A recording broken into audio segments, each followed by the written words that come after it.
باللہ من الشیطان الرجیم بسم اللہ الرحمن الرحیم رب اشرح لی صدری ویسر لی امری واحلل عقدۃ من لسانی یفقہوا قولی صدق اللہ العظیم۔ معزز خواتین و حضرات، عبدالرزاق لائٹ آف گائیڈنس میں آپ کی خدمت میں حاضر ہے۔ آج کا موضوع ہے سود، بینک کے اوپر جو سود ہے یا مختلف اشکال میں سود دیا جاتا ہے۔ تو سب سے پہلے تو قرآنی آیات ہیں، اس میں سورہ بقرہ کی آیت 275 سے لے کے 279 تک اللہ تعالیٰ نے مسلمانوں سے کہا ہے کہ آپ سود کو بالکل نہ لیں، مطلب سود نہ لیں، جو پہلا سود ہے اس کو بھی معاف کر دیں، اور اگر ایسا نہیں کرو گے تو پھر یہ اللہ اور اس کے رسول کے ساتھ جنگ ہے۔ اس کا مطلب یہ ہے کہ اللہ تعالیٰ نے سود کے لین دین پہ کوئی حد مقرر نہیں کی، بلکہ ایک جنگ کا سلسلہ بتا دیا ہے، جو کہ آج کل میرا خیال ہے ہمارے ملک میں بڑی اچھی طرح سے مسلط ہے۔ معیشت تباہ ہو گئی ہے اور پوری قوم جو ہے ایک انفلیشن اور فقر زر کی اس میں ڈوب گئی ہے۔ اس کے بارے میں سب سے پہلے تو میں عرض کر دوں، قرآنی احکامات احادیث اس طرح سے ہیں کہ اللہ نے تجارت کو حلال اور سود کو حرام کیا، یہ سورہ بقرہ میں آتا ہے۔ بے شک اللہ تعالیٰ سود کو مٹائے گا اور صدقات کو بڑھائے گا، یہ بھی سورہ بقرہ میں آتا ہے، آیت 276 اور پہلے 275 تھی۔ اور اس کے بعد اگر تم سود نہیں چھوڑتے تو اللہ اور اس کے رسول کے ساتھ جنگ کے لیے تیار ہو جاؤ، یہ آیت 278 ہے۔ پھر اللہ تعالیٰ نے قرآن کریم میں فرمایا ہے سورہ روم میں، جو مال تم سود پر دیتے ہو تاکہ لوگوں کے مال میں جا کر تمہارا سرمایہ بڑھتا رہے، وہ اللہ کے ہاں نہیں بڑھتا۔ یعنی اللہ تعالیٰ نے جس چیز کی ممانعت کر دی ہے وہ کیسے بڑھ سکتا ہے۔ پھر ہے کہ سود خوری کے، خواتین حضرات یہ بڑے غور سے سننے والی چیز ہے، اور میرے جو ینگسٹر خاص طور پہ لوگ ہیں اور جو سینئر لوگ ہیں، جو ریٹائرڈ جنرل، بیوروکریٹ، بینکر، وہ ذرا غور سے سنیں۔ سود خوری کے گناہ کے 70 حصے ہیں،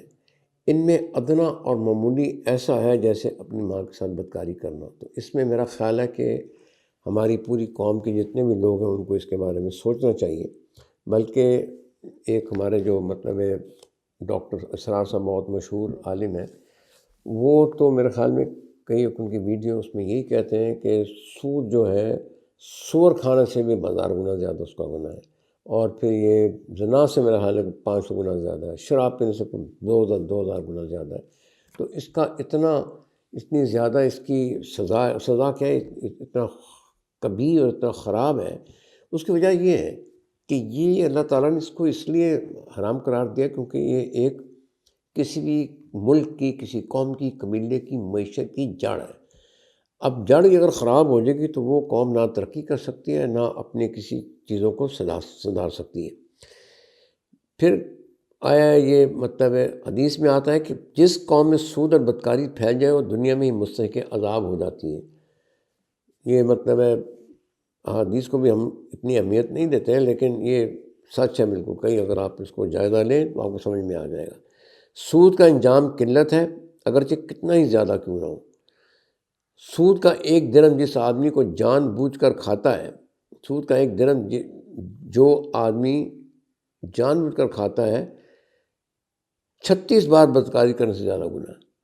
اب اس سے زیادہ میرے خیال میں جو سزائیں ہیں وہ اللہ کے نزدیک، نبی صلی اللہ علیہ وسلم کے نزدیک زیادہ ہیں کہ اس کا تصور نہیں کیا جا سکتا۔ ہمیں تو اس کے پاس نہیں پھٹکنا چاہیے، لیکن حالات بالکل مختلف ہیں۔ سود جو ہے وہ ہماری رگ میں، ہمارے خون کے ذرے ذرے میں اس طرح رچ بس گیا ہے کہ اس کو ہم ایک نارمل چیز لیتے ہیں، جیسے یہ کسی نے چائے پی لی یا کوئی گنے کا رس پی لیا یا لسی پی لی، اس طرح سمجھا جاتا ہے، اس نارمل تھنگ۔ بینکوں میں نوکری لوگ کرتے ہیں بڑے زبردست طریقے سے، بڑے تمطراق سے، بڑی بڑی تنخواہیں لیتے ہیں، بڑے بڑے وہاں پہ ان کے بینیفٹس ہیں، گاڑیاں ہیں، بنگلے ہیں، بچوں کی ایجوکیشن ہے، ٹیکس فریڈم بھی ہے۔ تو یہ ساری میرے خیال میں جہنم کی ایک شرح پہ چل رہے ہیں۔ ابھی میرے ایک دوست نے، جونیئر بچے نے یہ بتایا کہ یہ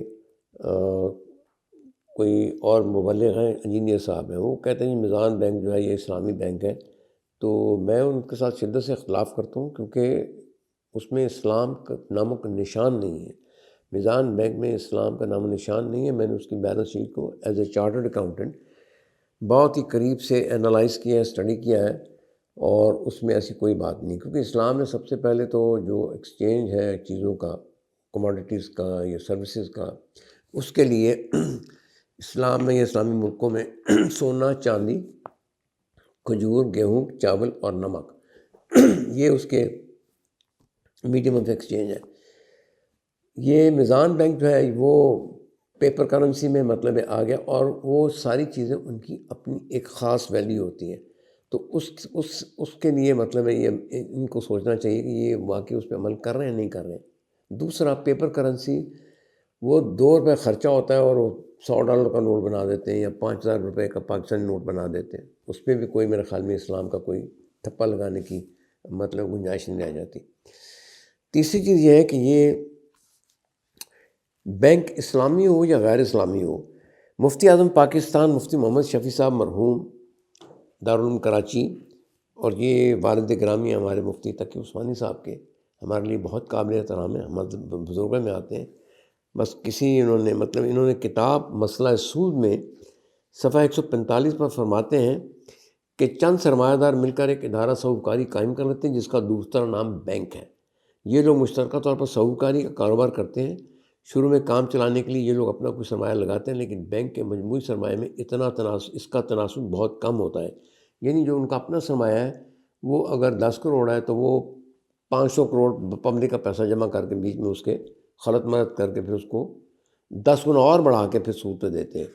جو کہ ایک تو جھوٹ ہے، اور وہ پیسہ دیتے ہیں جو ان کے پاس بھی نہیں ہے، جو ان کی ملکیت بھی نہیں ہے۔ میں مختصر بیان کروں گا، عرض کروں گا اپنی کتاب کے مطلب ایک خاص مطلب حصے میں فرماتے ہیں کہ اس طرح بینک، چاہے وہ اسلامی ہو، یہودی ہو، ہندی ہو، اسلامی ہو، جس طرح مرضی ہو، اس طرح بینک، اس کی قسم کو نہیں دی گئی، در حقیقت پوری قوم کے بلڈ بینک بن گئے ہیں۔ یہ سرمایہ دار پوری قوم کو خون چوس چوس کر پھولتے رہتے ہیں، اور پوری قوم اقتصادی طور پر نیم جان لاش رہ جاتی ہے۔ یہ آج کل آپ کے سامنے ہے۔ اس بینکنگ کی اصلیت معلوم کرنے کے بعد بھی کیا کسی سلیم الفکر انسان پر یہ بات مخفی رہ سکتی ہے کہ اللہ تعالیٰ نے سود کے لین دین کرنے والے کے لیے خدا اور رسول کے اعلان جنگ کی سخت وعید کیوں سنائی؟ یعنی کہنے کا مطلب یہ ہے کہ قارئین کرام، یہ نام نہاد اسلامی بینک بھی بالکل سودی بینکوں کا ایک بہروپ ہے، جو گھر یا گاڑی کے کرائے کے نام پر ظالمانہ سود کی شرح سے غریب اور نادار متوسط طبقات کی جیبوں سے پیسہ بٹور کر سرمایہ دار سہوکار کے تجوریاں بھرتے ہیں۔ اس لیے یہ بالکل قطعاً اس کے قریب بھی نہ جانا چاہیے، یہ حرام ہے۔ دوسری چیز یہ ہے کہ مجھے ابھی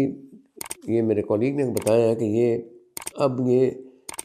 جو چھوٹی چھوٹی دکانیں تھیں وہ بھی آہستہ آہستہ بڑی ہوتی جا رہی ہیں۔ مثلا ایزی پیسہ ہے، وہاں بھی پیسہ رکھیں وہ آپ کو سود دیتے ہیں، جائز کارڈ کا پیسہ وہ بھی سود دیتے ہیں،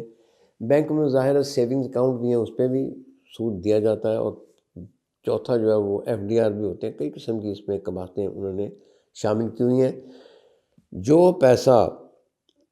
بھی پیسہ یا جو بھی گڈز اور سروس کی قیمت جو ہے وہ اس میں بغیر کسی چینجز کے مدت کے ساتھ بڑھتی ہے، وہ سود ہے، سود ہے، سود ہے، وہ حرام ہے۔ اور خواتین حضرات، یہ بھی آپ کو بتاتا چلوں کہ سود اللہ تعالیٰ کی طرف سے نوع انسانی بننے کے ساتھ ساتھ یہ حرام قرار دیا گیا۔ یہودیت میں بھی سود حرام ہے، عیسائیت میں بھی سود حرام ہے، مسلمانوں اسلام میں تو سختی سے حرام ہے، ان میں بھی سختی سے حرام ابھی بھی ہے ان کا، اگر ان کی اصل کتابیں دیکھی جائیں۔ اور یہ آپ کو جان کے حیرت ہوگی کہ یہ ایک یہودی جو ہے دوسرے یہودی سے سود چارج نہیں کرتا، اور بلکہ ان کے کچھ جو ریبائز ہیں، یعنی جو مذہبی اسکالرز ہیں، ان کا کہنا یہ ہے کہ ہمیں مسلمانوں اور عیسائیوں سے بھی سود نہیں دینا چاہیے، کیونکہ یہ ابراہیم کی سنت یا مسلک یا جو بھی ان کا ایک، کیونکہ حضرت ابراہیم کو اللہ تعالیٰ نے کہا نا کہ وہ مسلمانوں میں سے تھے، یعنی جو بھی شریعت آتی رہی ہے وہ سارے مسلمان ہی آئے ہیں، یعنی حضرت ابراہیم کی امت مسلمان تھی، حضرت نوح علیہ السلام کی امت مسلمان تھی،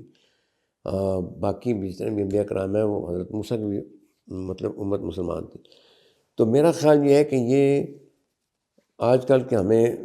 جو ہمارے لوگ ہیں ان کو یہ سوچنا چاہیے کہ اس کی کتنی باتیں ہیں۔ اچھا، دوسری چیز یہ ہے کہ جو لوگ بینک کی نوکری کر رہے ہیں وہ مطلب ہے کہ سمجھ رہے ہیں کہ بڑے مزے، یا سوچتے ہیں کہ جب